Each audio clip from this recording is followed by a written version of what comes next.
Breakfast న్యూస్కి స్వాగతం.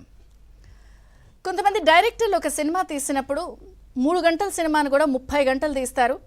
ఆ 30 గంటల్ని రకరకాల ఎడిటింగ్లు చేసి దాన్ని మళ్ళీ 3 గంటలకే తీసుకొస్తారు. ఇంకొంతమంది ఎక్స్పర్ట్ డైరెక్టర్లు ఉంటారు. 3 గంటల సినిమాని కేవలం 3 గంటల 5 నిమిషాలే తీస్తారు.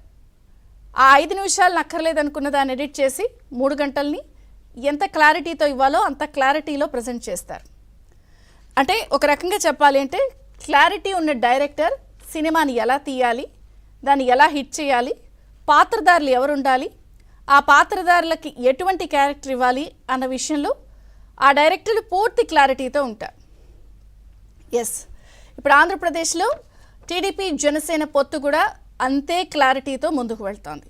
నిజంగా ఎవరికి ఏ సీట్ ఇవ్వాలి, ఎవరిని ఎక్కడెక్కడ పోటీ చేయించాలి, ఎవరికి నిజంగా గెలుపు అవకాశం ఉంది, టీడీపీలో ఆ అభ్యర్థికి ఎంత మేర ఛాన్స్ ఉంది, జనసేనలో పోటీ చేసే అభ్యర్థికి ఎంత మేర ఛాన్స్ ఉంది, ఇద్దరి బలాబలాలేంటి, ఎవరికి విన్నింగ్ అవకాశం ఎక్కువ ఉంది అన్న అన్ని అంశాలని పరిగణలోకి తీసుకుని నిన్న టీడీపీ అధినేత మాజీ ముఖ్యమంత్రి చంద్రబాబు నాయుడు, జనసేన అధినేత పవన్ కళ్యాణ్ పూర్తి స్థాయిలో సుదీర్ఘంగా 3.5 గంటల పైచిలుకు సమయంలో మొత్తం 175 నియోజకవర్గాల్ని ఒక్కొక్క నియోజకవర్గం వారీగా ఇద్దరు అభ్యర్థుల్ని టీడీపీ అభ్యర్థి బలం ఎలా ఉంది, జనసేన అభ్యర్థి బలం ఎలా ఉంది అని బ్యారీజ్ వేసుకుని వారి దగ్గర ఉన్న సర్వే రిపోర్ట్ల ఆధారంగా వారికి అందుతున్న సమాచారం ప్రకారం సీట్ల సర్దుబాటు అంశం ఒక కొలిక్కి వచ్చింది.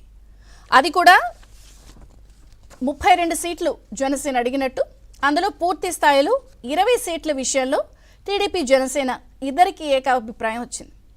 సో మనం గతంలో కూడా చూసాం, పోటాపోటీగా ఇద్దరు అభ్యర్థులు కొన్ని నియోజకవర్గాలు ప్రకటించినప్పుడు దాన్ని కూడా ఇద్దరి మధ్య ఏదో జరిగిపోయింది, ఇద్దరి మధ్య గొడవలు స్టార్ట్ అయిపోయాయి అంటూ అధికార పార్టీ కానీ వారికి సంబంధించిన అనుకూల యూట్యూబ్ ఛానళ్ళు లేకపోతే సోషల్ మీడియా చిత్రీకరించే ప్రయత్నం చేసింది.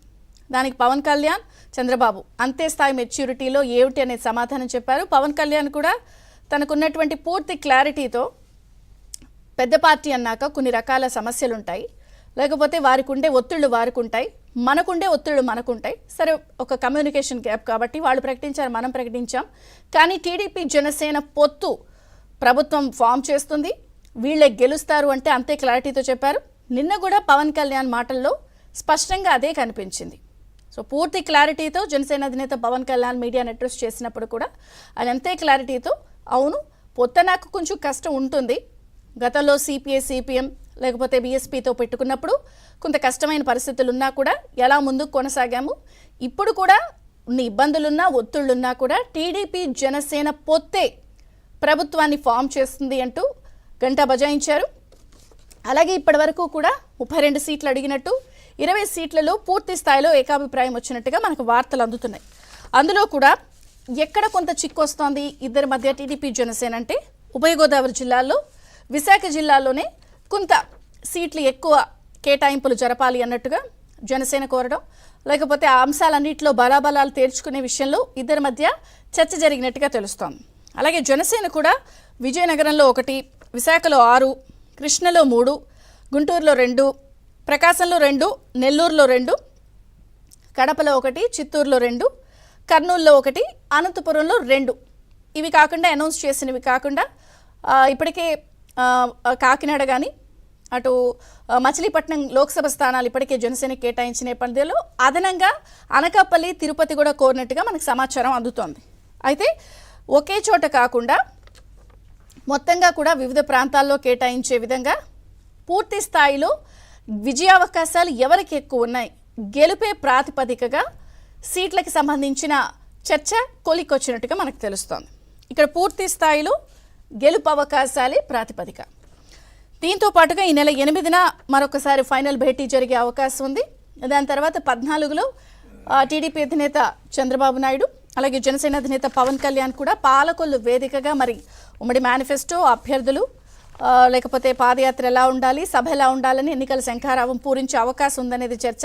కానీ ఈ లోపలనే 8వ తారీఖున ఇంకొకసారి ఫైనల్ భేటీగా ఉండి 120 నుంచి 130 స్థానాల్లో ఓవరాల్గా అభ్యర్థులు ఖరారైపోయినట్టు, 18 స్థానాల్లో లోక్సభ సభ్యులకు సంబంధించిన ఖరారైన నేపథ్యంలో 8వ తేదీన ఫుల్ క్లారిటీ వచ్చే అవకాశం ఉంది. కాబట్టి ఒక రకంగా చెప్పాలి అంటే ఎవరికి ఏ సీటు ఎవరికి ఎన్ని అనేది అయితే ప్రస్తుతానికి ఇద్దరు అధినేతల మధ్య పూర్తి స్పష్టత వచ్చింది. పవన్ కళ్యాణ్ కూడా మీడియాతో మాట్లాడుతూ గట్టిగానే నన్ను నమ్మండి, జనసేనని గెలిపించండి, పూర్తి స్థాయిలో నా మీద నమ్మకం ఉంచండి అని కూడా కోరడం జరిగింది.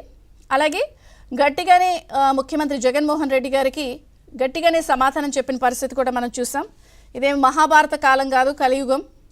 చెల్లినే గౌరవించినాడు అర్జునుడా, ఆయన ఏదో అర్జునుడు మేమంతా కౌరవులు అన్నట్టు మాట్లాడుతున్నారు, పాలనే ప్రాతిపదిక అన్నట్టుగా పవన్ కళ్యాణ్ మాట్లాడిన తీరు కూడా అందరినీ కూడా ఆలోచింపు చేసింది. నిజంగా ఆకర్షించింది కాదు, ఆలోచింపు చేసింది. ఇదేమి రాజులు రాజ్యాల కాలం కాదు, యుద్ధం కాదు అన్నట్టుగానే మాట్లాడారు. మొత్తానికైతే ఈ తతంగం ఇంత జరుగుతూ ఉండగానే యథావిధిగా అసలు ఈ పొత్తు అనౌన్స్ చేసిన దగ్గర నుంచి కూడా అధికార పార్టీ తన స్థాయిల్లో ఎలా పొత్తు విచ్ఛిన్నం చేయాలన్నటువంటి చేసిన ప్రయత్నాలన్నిటికీ కూడా మళ్ళీ మరొక్కసారి నిన్న కూడా అదే ప్రయత్నం తెరలేపింది. 60-20 అంటూ వారి మాధ్యమాల్లో మళ్ళీ గొడవ పెట్టే ప్రయత్నం చేస్తున్నారు. కానీ పవన్ కళ్యాణ్ పూర్తి స్థాయిలో అటు ఇద్దరు అధినేతల మధ్య క్లారిటీ ఉన్న నేపథ్యంలో మరి వైసీపీ నుంచి ఇప్పటికే వలసలు ఆగటం లేదు. మరొక పక్కన బీజేపీ పొత్తు విషయంలో కూడా కొంత వీరి మధ్య చర్చ జరిగినట్టుగా తెలుస్తోంది. ఇప్పటికే బీజేపీ జాతీయ కార్యవర్గ సభ్యుడు సోమ్ వీర్రాజు కూడా 175 స్థానాలు ఒంటరిగా పోటీ చేస్తాం, 25 లోక్సభ స్థానాలు ఒంటరిగా పోటీ చేస్తాం, ఈ అంశం విషయంలో రాజ్నాథ్ సింగ్, అమిత్ షా మా పార్టీ నాయకులతో ప్రసంగిస్తారన్న స్టేట్మెంట్ కూడా చర్చనీయాంశమైంది. మొత్తానికైతే పొత్తుల లెక్కలు తేలిపోయిన నేపథ్యంలో ఇక అందరి లెక్కలు తేల్చడమేనా? సిద్ధం అంటున్న అధికార పార్టీకి తాము సంసిద్ధమయ్యామని చెప్పగానే చెప్పేశారా? ఈ అన్ని అంశాలు చర్చిద్దాం. చిన్న విరామం తర్వాత చర్చ ప్రారంభం.